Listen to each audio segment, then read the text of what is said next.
welcome to the first in a series of Green Commodities Programme Knowledge Conversations. Today I'm talking to James Leslie about integrating work on green commodities with REDD work and GEF projects in Peru. James Leslie is the Technical Advisor on Ecosystems and Climate Change for UNDP in Peru. Welcome, James. Hi, Lise. Thank you for having me. So James, tell us, what are the key learnings that you have had so far on integrating green commodities work with REDD and GEF? Thank you. So in Peru, we've been working to consolidate our portfolio under a shared objective of supporting sustainable and climate resilient landscapes in the Amazon basin. And our portfolio includes work supported by the UN REDD program, GEF, as well as GCP initiatives. What we've learned is that there are concrete ways to integrate across this portfolio.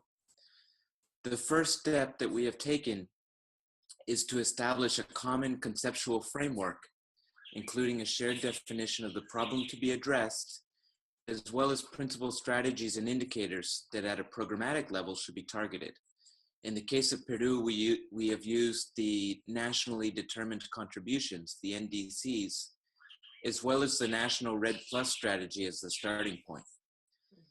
The second step has consisted of integrating, or at least articulating, programmatic planning, ideally from the design stage of these initiatives, and if not possible, then during the implementation phase at the level of the annual operating plans.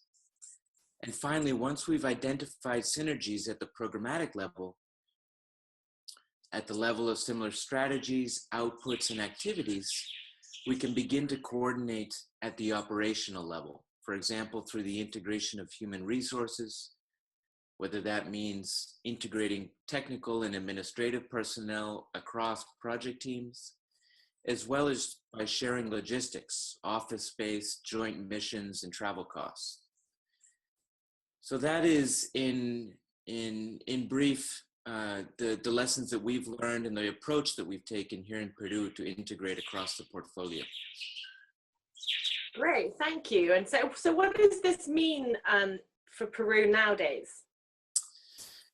In Peru, this is important because it allows us to provide a more coherent offer of programming to our partners.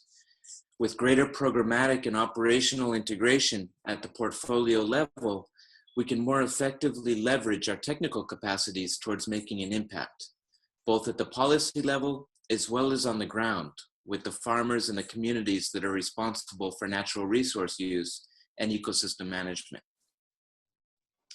Wow, that sounds like a pretty efficient way to have impact. So great. Thank you so much for taking the time to share this with us today. And it's great to have had this conversation. Thank you, Lise. Bye-bye. Bye.